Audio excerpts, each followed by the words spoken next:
Hello बच्चों, let's see the question. So the question is, what is capsid? How it is useful for viruses? So let's see what will be the key concept used here in this question. So first of all, the key concept. तो की concept में हम देखेंगे कि आखिरकार virus होते क्या हैं. तो वायरस में क्या इंक्लूडेड होता है. तो जो वायरस होते हैं वो हमारे न्यूक्लियो प्रोटीन के मटेरियल्स होते हैं. ये ना तो लिविंग होते हैं ना ही नॉन लिविंग होते हैं, ये बीच में आते हैं. इनमें दोनों प्रॉपर्टीज हमको देखने के मिलेंगी. ये लिविंग के भी प्रॉपर्टीज शो करते हैं और नॉन लिविंग के भी. तो इनमें क्या पार्ट होता है, वायरसेस में दो पार्ट होता है. एक तो होता है इनके पास प्रोटीन का कोट, प्रोटीन कोट. एक इनके पास होता है प्रोटीन कोट और दूसरा इनके पास होता है न्यूक्लिक मटेरियल, न्यूक्लिक एसिड, या फिर हम कह सकते हैं इसको और जेनेटिक मटेरियल, जेनेटिक मटेरियल. तो प्रोटीन कोड जो होता है उसको हम क्या कह देते हैं, कैप्सिड. वही हमारा होता है कैप्सिड वायरस का. और न्यूक्लिक एसिड या जेनेटिक मटेरियल इनमें दो तरह के हो सकते हैं. या तो वो डीएनए हो सकता है या फिर वो क्या हो सकता है, आरएनए. या तो वो डीएनए होगा या तो वो आरएनए होगा. एक टाइम पे वायरस में कोई एक ही चीज प्रेजेंट होगी, या तो डीएनए प्रेजेंट होगी या फिर आरएनए प्रेजेंट होगी. अब यहाँ पर देखते हैं हमारा कि कैप्सिड होता कैसे है, क्या होता है कैप्सिड आखिरकार. तो यहाँ पर होगा कैप्सिड. तो जो कैप्सिड होता है ये हमारा हो जाएगा प्रोटीन कोट, प्रोटीन कोट. और ये जो प्रोटीन कोट होता है या फिर जो कैप्सिड होता है ये किसका बना होता है, मेड अप ऑफ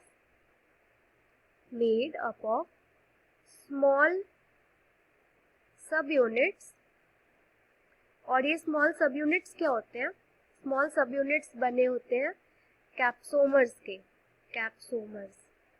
तो हमारे जो प्रोटीन कोड होता है, जो कैप्सिड होता है वो बना होता है कैप्सोमर्स का.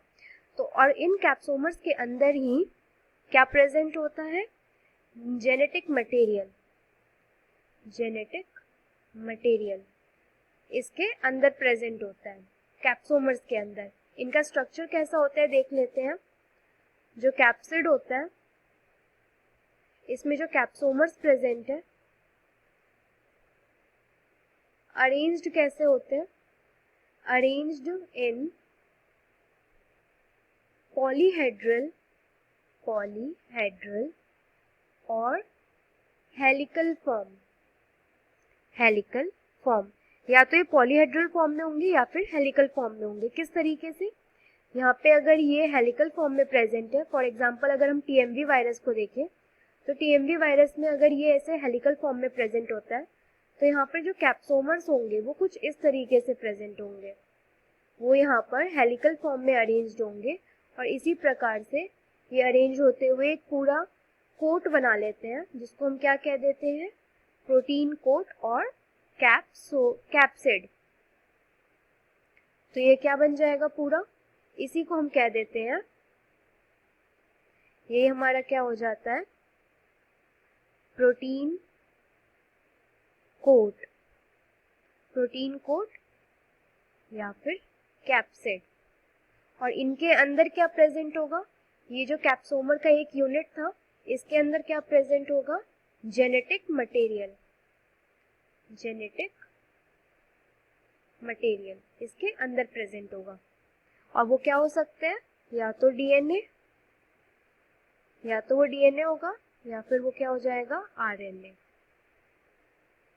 Hope you understood it well. Best of luck.